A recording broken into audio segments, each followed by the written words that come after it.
यानी कि लोकसभा इलेक्शन में अगर ईवीएम नहीं हटता है तो आप लोग पूरी तरीके से तैयार हैं ईवीएम मशीन को तोड़ने। इंडिया गठबंधन दावा कर रहा है कि इस बार हम बीजेपी को सत्ता से उखाड़ देंगे। जिनको इलेक्शन लड़ना है, जो और भी पार्टियां हैं जो थोड़ा मजबूती में है, आखिर वो ईवीएम पर इतना शांत। जिस तरीके से लगातार लोकसभा इलेक्शन सर पर है और लगातार हर पार्टी के लोग लगातार तैयारियां करने में जुटे हैं। तो बहुजन मुक्ति पार्टी से आप हैं, तो 2024 का जो लोकसभा इलेक्शन है उसको लेकर क्या तैयारी?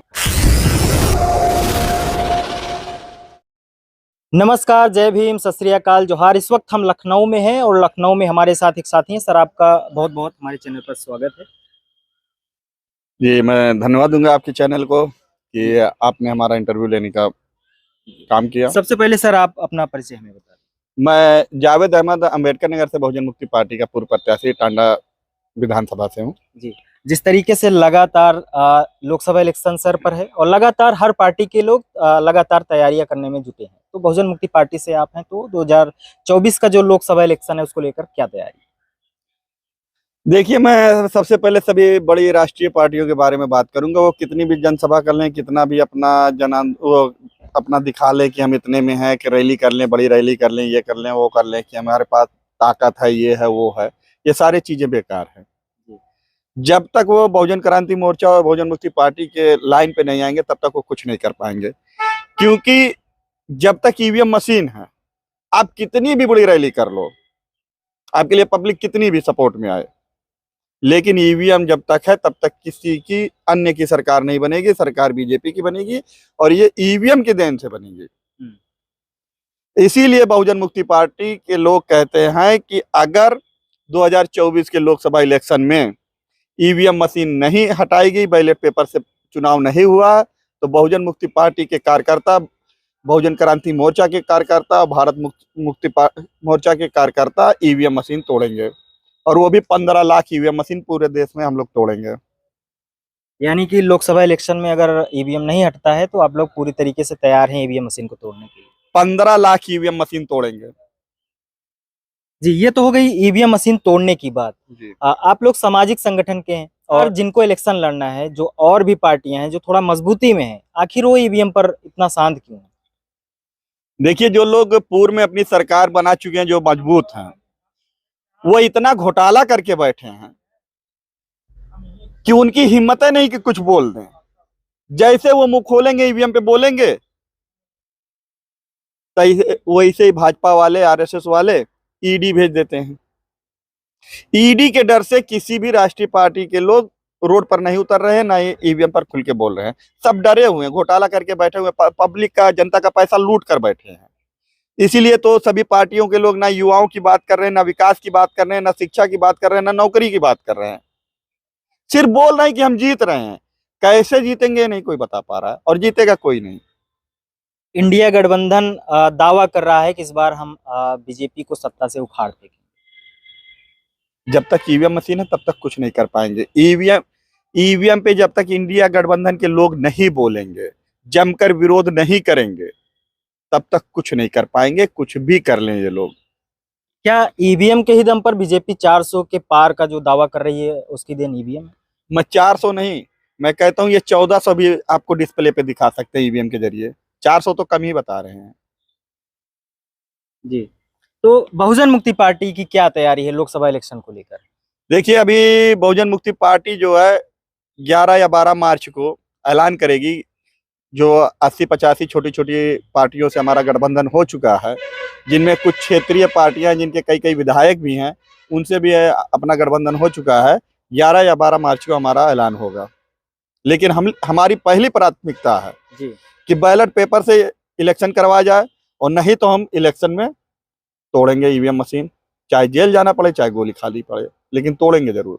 डरते नहीं है किस बात के लिए? जेल जाने के लिए? हमारे पूर्वजों ने डरे थे। हमारे पूर्वजों ने अंग्रेजों को लात मार के भगाया था, क्या वो डरे थे? जेल की बात कर रहे हैं। हमारे पूर्वज तो फांसी और गोली से नहीं डरे थे। ये जेल ही तो डालेंगे या गोली मारेंगे, और क्या करेंगे?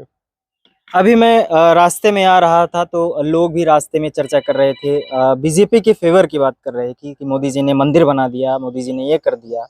तो इसको तो देखते हुए ऐसे ही लग रहा है कि बीजेपी माहौल बनाने के लिए जो काम कर रही थी वो सफल है अपने काम। बीजेपी अपने कुछ पालतू लोगों को छोड़ रखी है। वो चाय की दुकानों पे मिलेंगे, बस अड्डों में मिलेंगे, रास्ते पे चलते हुए मिलेंगे। जब उनसे आप कुछ बात करेंगे, विकास की बात करेंगे, रोजगार की बात करेंगे, अच्छी शिक्षा की बात करेंगे या जात आधारित जनगणना की ही बात करेंगे, तो आपको ऐसे दिखाएंगे, वो देखो मुसलमान परेशान है, वो देखो मुसलमान तुम्हारी जेब काट रहा है, वो देखो पाकिस्तान में सब भूखे मर रहे हैं, वहां पे आटे की कमी है। अपने यहाँ के कोई दिखाता है? मैं तो कहता हूँ वहां से ज्यादा भुखमरी तो यहाँ पे 5-5 किलो राशन के लिए हमको तड़पा रहे हैं, हमको भिखारी बना रहे हैं 5 किलो राशन देके। हम किसानों की औलाद हैं, मेहनत कश लोगों की औलाद हैं, हमको 5 किलो राशन का ऑफर देके, लालच देके हमारी नस्लों को बर्बाद कर रहे हैं ताकि हमारे लोग पढ़े ना। और जब पढ़ेंगे नहीं तो उच्च शिक्षा नहीं प्राप्त करेंगे, जब उच्च शिक्षा नहीं रहेगी तो नौकरी नहीं लेंगे, काहिल हो जाएंगे, जाहिल हो जाएंगे, मेहनत करने से जी चुराएंगे। ये हमारी नस्लों को वही बनाने की तैयारी कर रहे हैं और बना भी रहे हैं। और ये जो लोग आपको बसों में मिलते हैं, रोडों पे मिलते हैं, बस अड्डों पे मिलते हैं ना जी, ये वही लोग हैं, तलवे चाटने वाले बीजेपी के उनके, लोग हैं। बीजेपी के तलवे चाटने वाले लोग हैं ताकि लोगों को बहका सकें। टीवी चैनलों और अखबारों में सुबह-सुबह अगर आप अखबार का पहला पन्ना पलटते हैं तो या तो मोदी जी दिखेंगे या तो योगी योगी जी दिखेंगे। वहीं टीवी चैनल भी अगर समाचार खोलते हैं तो आपको सिर्फ योगी और मोदी जी ही दिखते हैं। तो क्या लगता है इसका? सारा एडवर्टाइजमेंट के पैसे का खेल है, विज्ञापन के पैसे का खेल है। ये जनता को चूस कर, जनता का खून चूस कर, जनता का अधिकार छीन कर, उनका पैसा छीन कर मीडिया में खर्चा कर रहे हैं। तो मीडिया पैसा पा रही है, इसीलिए Yogi Yogi, Modi Modi, BJP BJP, RSS RSS चिल्ला रहे हैं। मीडिया मर चुकी है, पत्रकारिता मर चुकी है। अगर पत्रकार होते तो वो शिक्षा की बात करते, रोजगार की बात करते, तरक्की की बात करते, विकास की बात करते। ये 5 किलो राशन की बात नहीं करते। बीजेपी के कुछ नेताओं के द्वारा जो भारत का संविधान है उसको बदलने की बात चल रही देखिए, अगर ईवीएम मशीन पे भारत के जागरूक लोग रोड पर नहीं उतरे